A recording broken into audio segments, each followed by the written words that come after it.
የኢቲኤፍሲ 02 ሜን ኢቨንት ሴዶና ጆኒ ግሎቭ ተች አድርገዋል።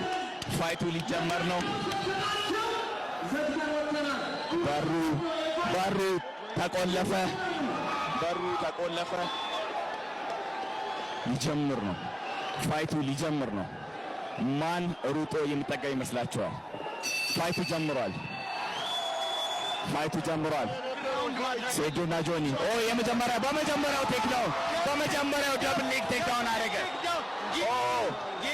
በመጀመሪያው እንግዲህ ጆኒ ማውንት ላይ ሆኖ ፓንቾችን እያዘነበበት ነው ያለው።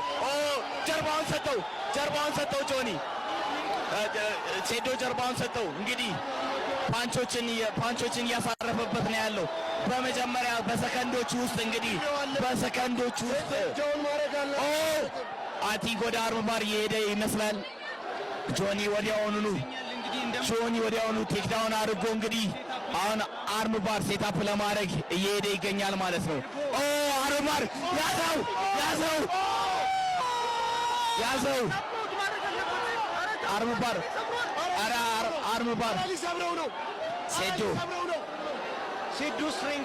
ሴዶ ስትሪንግዙ ጠንካራ ነው። ወደ አርምባር የሚሄደ ነው። ኪሞራ ታፕ ለማድረግ የሚመች ሴዶ እስካሁን ድረስ ታፕ አለማድረጉ በጣም አስገራሚ ነው ማለት ነው። እንግዲህ ፉሊ ሎክድ የሆነ ኪሞራ ነው የሞከረው። ምን አይነት ሴዶ ከታች እንግዲህ ጆኒ ከላይ ሆኖ ዶሚኒት ያደረገ ነው ያለው። ይቅርታ ጋይስ በጣም ስሜት ውስጥ ገብቼ ኮሜንቴት በተሳብ ማድረግ አልቻልኩ።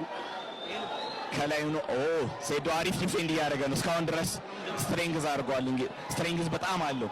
እጁን እስካሁን ድረስ አርምባር ሴታፕ ለማድረግ ሞክሮም አግኝቶም እድሉን ፊኒሽ ማድረግ አልቻለም ማለት ነው። ነገር ግን አሁንም ቶፕ ፖዚሽን ላይ ሆኖ ፓንቾችን እያዘነበ ያለው ጆኒ ነው ማለት ነው።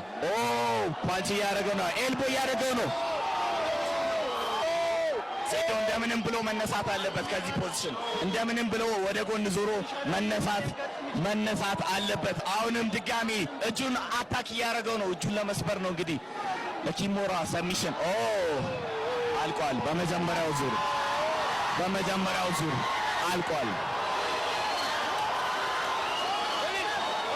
ጆኒ በመጀመሪያው ዙር አሸንፏል። እንግዲህ ምንም እድል አልሰጠውም ለሴዶ ወዲያውኑ ቴክዳውን አደረገው። ከዛ በኋላ ሰሚሽን እንግዲህ ማሸነፍ ችሏል። በኪሞራ ሰሚሽን ሴዶ ቨርሰስ ጆኒ ዊዝን 2 ሚኒትስ